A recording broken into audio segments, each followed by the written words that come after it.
Jesus. We just thank you and we welcome you today at Grains of Sand Ministries. Hallelujah. And where we here teach you to acknowledge every good thing that is in you. Yes. And that by acknowledging every good thing within you, you may live effective lives in everything that you do. Do you know that you're called to be effective? You are called to make a difference. You're called to make a mark and imprint on life. Do you know that? If you don't know that, let me encourage you with that right now. It doesn't matter where you are. It doesn't matter what side of the tracks you're on. It doesn't matter what side of the bed you woke up on. It doesn't matter if right now you don't believe in you. If you're sitting there looking at your life thinking, wow, my life is a hot mess. What can I do? And what am I here for? Is my life a waste? Let me encourage you, your life is not a waste. You are not a waste. Okay? Let me bring to you a thought. And that thought is this: that I, the Lord, know the thoughts that I think towards you. And those thoughts that I think towards you are constantly good. Those thoughts are good because my nature is good. You're saying, how can you say that, God? Look at all the bad stuff that I've done. Let me tell you something. A creator of something great doesn't call that thing that's great something else because it had a hiccup, because maybe it's not functioning the way that the creator purposed for it to function. Let me tell you something. Tesla is what it is because Elon Musk took that and he didn't trash it at the first sign of a hiccup, at the first sign of a problem. He didn't get rid of it because there was a problem. No, he corrected it. I'm pretty sure Bill Gates had issues starting out building Microsoft. I'm pretty sure before Apple's success, there were problems. I'm pretty sure before Google's success and Amazon's success, there were hiccups and problems and troubles along the way. But you know what they didn't do? The creators of those projects didn't destroy them and get rid of them because they had an issue and they had a problem. They were stubborn. They locked themselves in and they said, no, I see the way this is supposed to work and it's gonna work. So let's make this adjustment. Let's move this over here. Let's adjust this there. Let's turn this down over here. Let's add this in over here. Let's trim this off of there. And guess what? We now reap the benefits of all of that because someone didn't give up. And let me tell you right now that your Father in heaven never gives up on you. Hallelujah. Never gives up on you. I don't care if you woke up in the bed you ain't supposed to be in. Let me encourage you. Your Father never gives up on you. I don't care if maybe you found yourself waking up and you don't remember what happened last night. Or maybe you're a well-known person, a well-known leader, and you've got some things that you are challenged with that you don't know what you're going to do. Let me encourage you. Your Father has not given up on you. Do you know why the Father does not give up on you? I'm going to tell you why. Because Father, now here at Grains of Sand, we teach you about certain words. So I'm going to teach you about this word. I'm going to recap on this word. When I say Father, Father in Hebrew was function as far as origin is concerned. The place that you came from. Like, what is the originator of it? Where does this come from? It's like water. Water has a source. Another thing for water is H2O. Why? H2O is actually its source, its breeding ground of where water comes from. See, water is the child of H2O. H2O are the parents of water. Without H2O, you don't get water. So water is the birth, the child of H2O. So when I say Father, It's like, okay, I'm a dad. I have some dads with me here today. They are dads, but those are generalities. If we want to get to know me, Chris, the person, Chris, my name embodies my nature and my character. When it's said to people that know me, if you don't know me, all my name's going to be is just another name.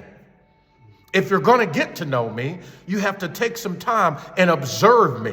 Maybe watch my habits and watch my routines. See, if you're wanting to get to know someone, you get to know them a lot of times by observing them. You watch how they are when they come in. You watch their daily mannerism. But at some point, if you're going to experience them and really get to know them, you're going to have to participate in some way with them.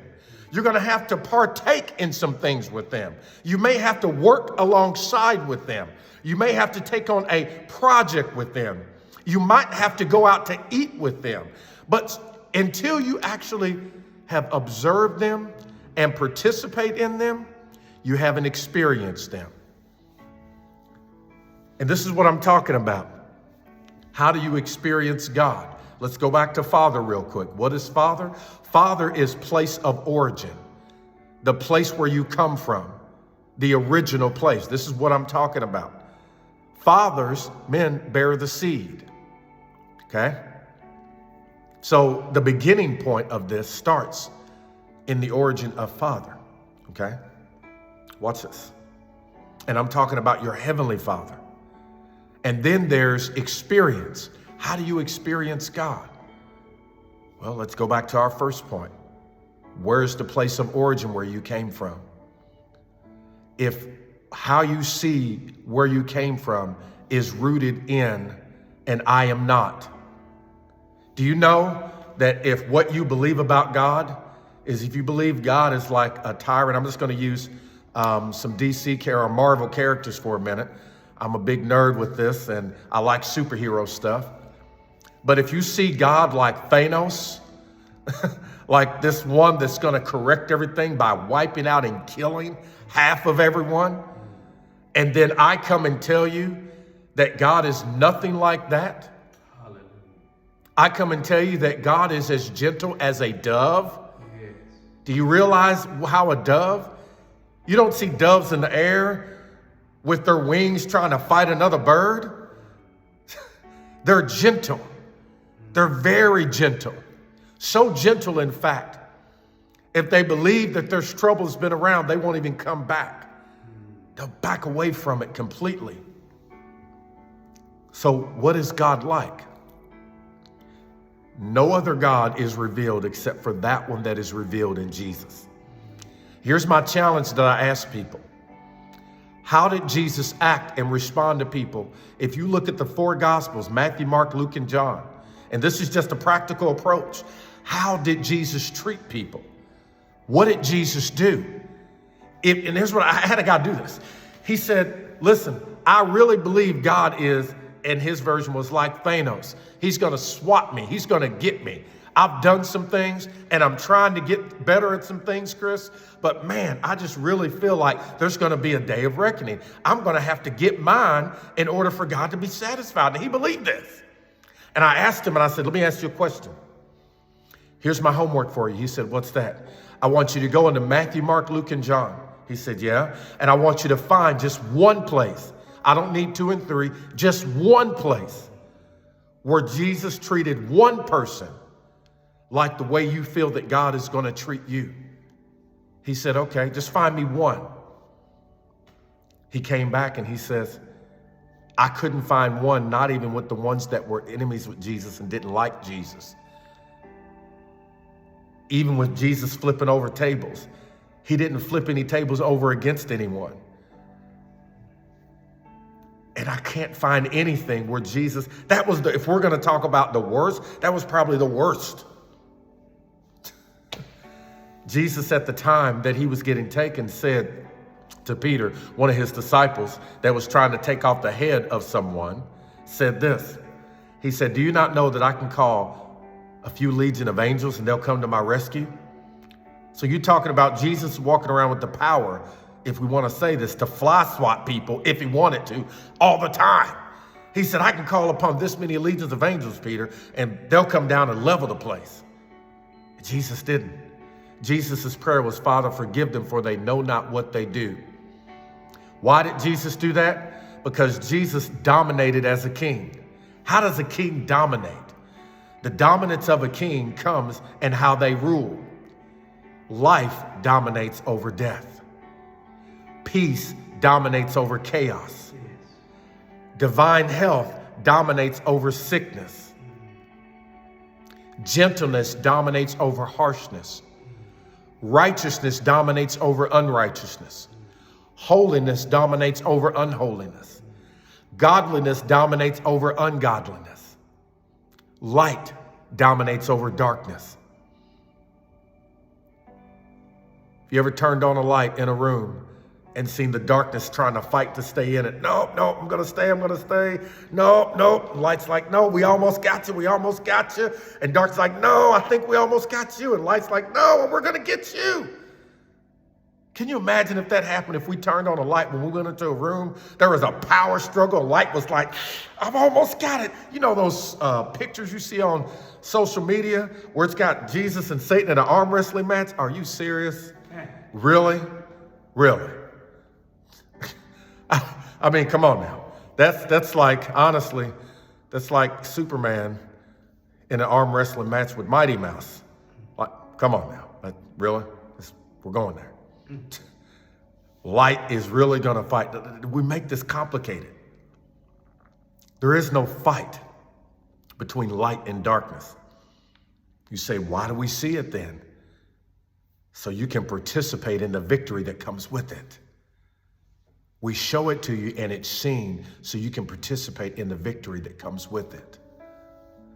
Light overcomes darkness all the time. And light dominates over darkness all the time. So the dominance of Jesus in defeating death was to lay down his life. And as Jesus laid down his life, that's how Jesus made his way into the darkness of all humanity and all creation. I'm going to say that again. The darkness of all humanity and all creation. What is the darkness of creation? You say, what? You mean creation too? Exactly. What is the darkness of creation? The darkness of creation is growing and doing something not connected to what their original state was. See, we become who we are by looking at who we are supposed to be. Jesus said he can only do what he sees the Father, his reference point, his place of origin, doing. An eagle learns to fly because it sees another eagle that doesn't. Do you realize animals, they learn to do what they do instinctively because they look at other animals and their species do the same thing. Dogs are not out here trying to jump off of high tree nests trying to fly because the dog does not have wings. The dog's not looking at its parent looking for wings saying, when do I get mine? Likewise, the birds are not going around talking to four-legged animals saying, can you teach me how to fly? In fact, do you know that birds do not fly around and have a meeting that says, when I log so many hours, they're going to call me a bird? Doesn't happen like that. No. Birds live instinctively from the reality, and the logic they think through is that of a bird. If a bird's going to attack you, a bird's not going to go into its closet and pick up a broom or a bat and come out swinging.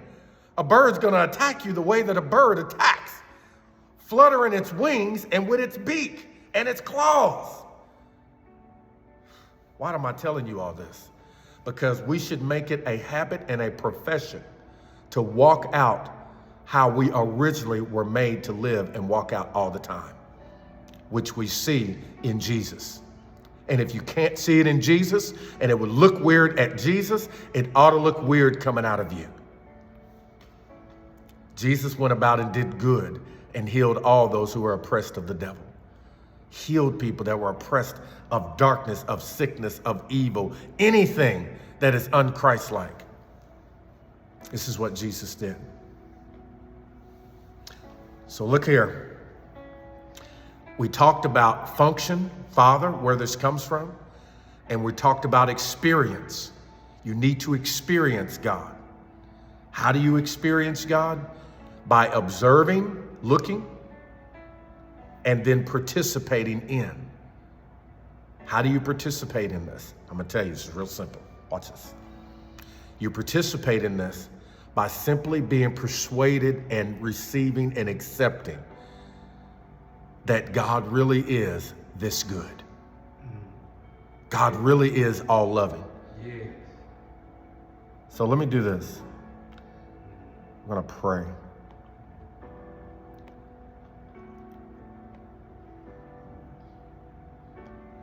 And I call this prayer of adoption, okay? Now, you don't have to agree with me, but if you do agree with me, then I want you to say, I do or I agree. Either or, it doesn't matter. So I'm gonna read something that I created in my time of fellowship with my Heavenly Father. And this is what God is like. Let me say this to keep it straight and to keep it clear and to keep it simple. No other God do we see than that one that is revealed in Jesus. If you can't see it in Jesus, you won't see it in God. Jesus said to Philip said, show us the Father, or our reference point. Show us creations and all of humanity's reference point where they come from. And that's going to be enough. And he said this, if you've seen me, you've seen the Father. So here we go. Do you take the Lord, the creator of the universe, to love you in a way like you've never been loved, with no limits on how far that love goes, because that love has destroyed all limitations so that there would never be any separation ever, no matter what, between your creator, your place of origin, that love, and you? Do you take the creator on those grounds? I agree. Do you take your creator, the place where you came from? Do you take the Lord to lavish you with all joy all the time and always see you through the lens of joy? I agree. Do you take the Lord to remain forever at peace with you and to give you his peace always as yours and forever? I agree. Do you take the Lord, your reference point, where you come from, to treat you with patience always and to always remain patient with you all the time? I agree. Do you take the Lord, the place where you came from, to be kind to you all the time and to constantly reveal the kindness of the Lord and kind thoughts towards you all the time? I agree. Do you take the Lord to be good to you all the time and above all and beyond you can think, ask, and expect? I agree. Do you take the Lord to remain faithful to you all the time and despite any unbelief or doubt that you may struggle with at times, that the Lord will remain at peace with you and that you will know that any unfaithfulness on your part will in no way ever invalidate the faithfulness of God's towards you? The Lord's faithfulness is consistent and dependent in and upon the Lord's love and not your love. Do you take the Lord like that? I agree. Do you take the Lord to interact with you at all times, no matter what you may get yourself into, with gentleness, and discipline you and correct you in gentleness? I agree. Okay, here we go. Last one. Do you take the Lord that gives you self-control to where you make a choice in his name? Do you understand what that means? When you make a choice in his name, you take on the will and the nature and embody everything that your creator and your place of origin is. I agree. This means this: you become love. because you understand how loved you are. You become peace because you understand how peaceful God always has been. What is his name? His name is Yahweh Elohim. What does this mean? Yahweh Elohim means self-existent one in authority and power. Do you realize that the love of God is revealed in Jesus? See, it's like having raw power, and that power is raw. So when we get the sunlight, there are certain layers that the sun has to pass through before it gets to earth so it doesn't incinerate us. Watch this. Because if there's not those certain things around the earth, then we'd be incinerated. If we were too close, one fraction will burn up. If we're too far, we'll freeze to death. And we're rotating on a perfect axis all the time. Everything is upheld by the word of his power. The nature of God is all love and all kind. So listen, I welcome you to join us here at Grains of Sand Ministry, here at 3711 Bells Lane. We meet here between 9 and 10.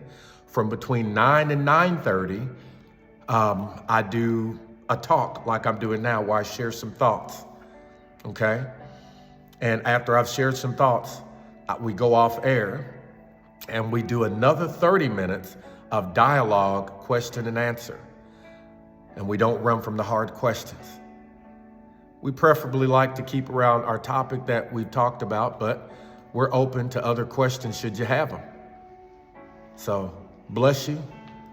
We appreciate everything that you all do, and we encourage you to have a great day. You are loved. Take care, and remember, God's thoughts towards you are more in number than the grains of sand on all the seashores and all beaches. And every thought God has towards you are good. By acknowledging every thought, every good thought that God has towards you, it will cause you to live effective all the time.